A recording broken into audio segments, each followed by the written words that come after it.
Well, Euro, why don't you start by telling us why we wrote this report? We started developing agents across the group almost 2 years ago. We gave everybody in Prosus the ability to create their own reports, and because of that, and because of the large number of agents that have been created, it's probably the largest deployment of agents in production at scale in the industry or in any industry. So we learned what worked, we learned what the return of investment looks like, we learned how people use them. We are not selling this to anybody, in the sense this is our own experience. We believe that because of that, we can be candid and neutral about what works, what doesn't, and what we would repeat if we were to do it now again. One of the interesting finds of the report is the power law of AI. Yes, we did multiple surveys of employees, talked to all our different business leaders, we looked at our data extensively, and what we noticed is that the classic sort of power law applies to agentic AI, and that roughly 2% of our most active AI agents generate a hugely outsized impact.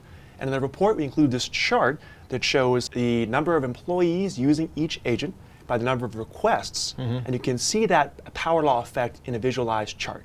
Now, of course, number of requests is not a perfect proxy for ROI. It's just a way to visualize that power law. People have created thousands of agents, but about 20 seems to be those that are very impactful and they repeat in many, many places. Can you say something more about them? Yeah, so we have a big portfolio of companies. What we notice is across different geographies, different industries, different languages, almost all portfolio companies built the same 20 or so agent use cases. So these are kind of power law use cases that have a major impact. And they all came back to us saying, these 20 use cases generated a lot of value for the business. And this happened organically. There was no mandate from Prosus HQ to build X or Y. We just observed this. So these 20 use cases represent kind of a window into the future of things that will be default AI in, say, 3 to 5 years. So return of investment of AI is obviously a very big topic, hot, yes. And we talk about that all the time. Yeah. What have you learned? So we at Prosus, we found there's kind of 3 ways to categorize agentic ROI, and we have 3 buckets. So the first is sort of productivity agents, where we measure ROI in terms of time saved. And within that productivity bucket, there's different levels, right? There's agents that say they're relatively small, less than 20 hours a month. Think about a personal assistant for an individual or a small team. There's agents sort of in the middle tier that save somewhere between 20 hours and 173 hours. That's the amount of time of 1 FTE per month, basically. And again, the power law, where a tiny number save thousands of hours of time. So that's the most straightforward, perhaps, the productivity tier. Then there's the value tier, where they meaningfully improve revenue or reduce costs. Again, we see a range there. Vast majority under 1 million in value. Think about something simple like trying to reduce your annual audit costs. Middle tier, again, a much smaller number, and let's say 1 million to 10 million in value.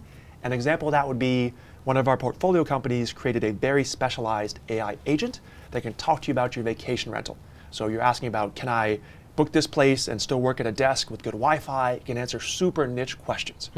And the third outlier example, again, very small power law group, would be things that can generate tens of millions in revenue.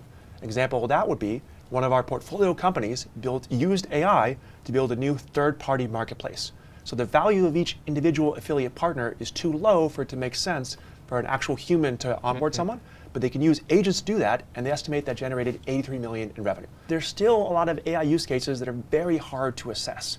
And one of our portfolio companies actually came up with a pretty simple, but actually very effective solution to that hard to categorize group. They call it the delete it tonight test. If you ask the business leader, what happens if we delete this tonight? They can usually generate some kind of estimate of time lost or costs or revenue. So just ask, what happens if we delete it tonight? And that'll get you somewhere in terms of ROI.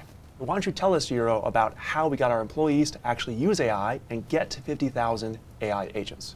I think it's very interesting to read in the report the phases of this process.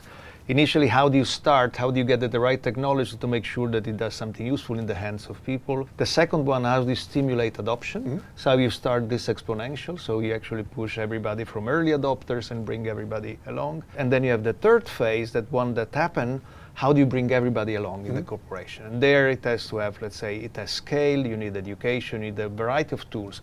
What's important is that every phase has its own set of tools and policies to make that happen.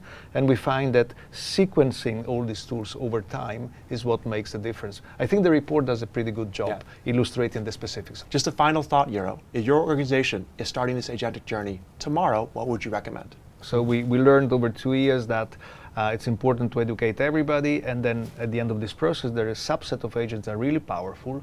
We know which ones they are, and we are invested in those. So if I were to start now, we'll try to get there as fast as possible.